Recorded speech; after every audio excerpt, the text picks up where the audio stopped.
সুতরাং সন্ত্রাসী কার্যক্রমের কোন সংগঠনকে যদি বের করা হয়, নিষিদ্ধ করা হয়, আওয়ামী লীগ ছাত্রলীগকে নিষিদ্ধ করতে হবে।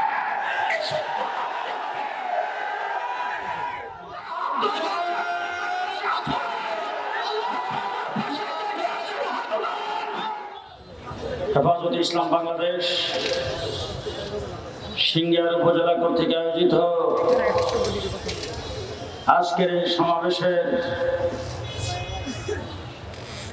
স্নেহাস্পদ সভাপতি,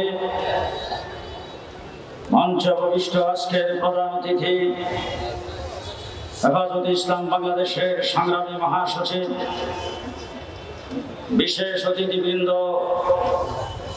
কেন্দ্রীয় স্থানীয় নেতৃবৃন্দ, সমবেত সাথী ও বন্ধুগণ,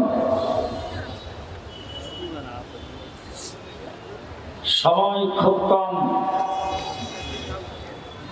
গত 15 বছর এদেশের আলেম ওলামায়ে কেরাম যে পরিমাণ নির্যাতিত হয়েছে,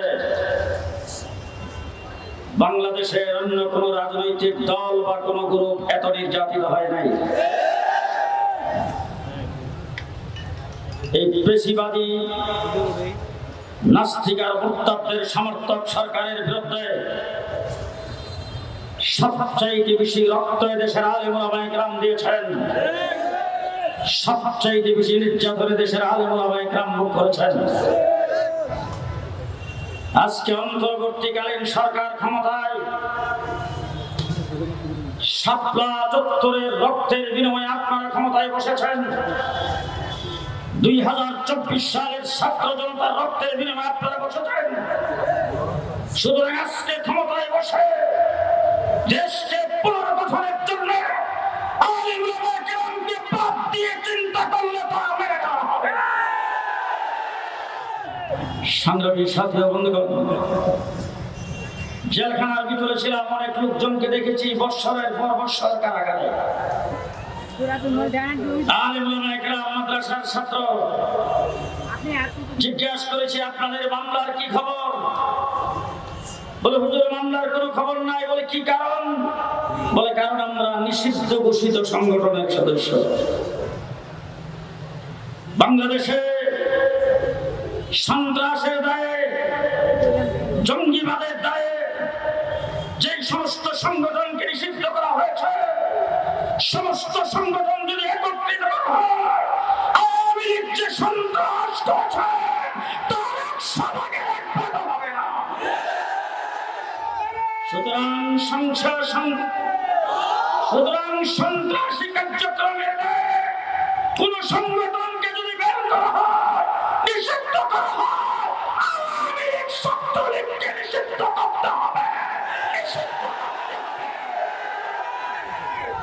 সংগ্রামী সাথী ও বন্ধুগণ, আপনাদের এলাকার এমপি কে ছিল? খুবই ভালো মানুষ,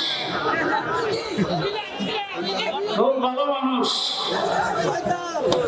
আমি কিছু বলতে চাই না, অতীত ইতিহাস আপনারা জানেন। যদি বুথে নির্বাচিত হতো, মমতাজের মতো ব্যক্তি জামানত পাবে না, বিপুলপুরে জামানত হারাতো। শেখ হাসিনা নর্তকী গায়কদেরকে ধরে ধরে এমপি বানায় সংসদকে অপবিত্র করেছে। হযরত হাফিজ হুজুর রাহমাতুল্লাহি আলাইহি 81 সনে রাষ্ট্রপতি নির্বাচন দাঁড়ায় তার বক্তৃতা ছিল তুবু ইলাল্লাহি জামিআন আইয়ুহাল মুমিনুন। হাফিজ হুজুর বলেছিলেন, আমরা গত দিনে আমরা ভোট দিয়ে যে গুনাহ করেছি, সেই ভোটের মাধ্যমে সেই গুনাহ তওবা করতে চাই। আজকে সিংহেরবাসীকে জিজ্ঞেস করতে চাই, বুথে হোক, বুথ সারা হোক, ঘোষণা দেওয়া হোক, যেইভাবে হোক, একজন নর্তকীকে আপনাদের মাথার উপর চাপিয়ে দিয়েছিল। আগামী দিনে যদি বাংলাদেশে সংসদ গঠিত হয়, সেই সংসদে কালেক সাইফুল্লাহ আইয়ুবীকে সংসদে পাঠাতে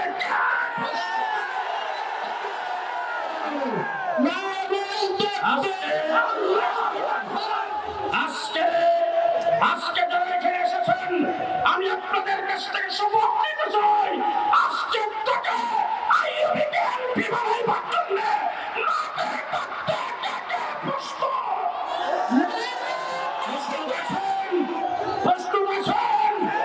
যদি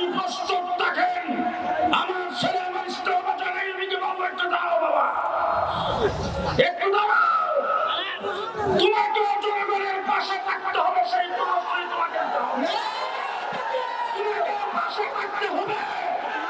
আমি তার হাত ধরে বলছি, আমি তার হাত ধরে বলছি, সাথে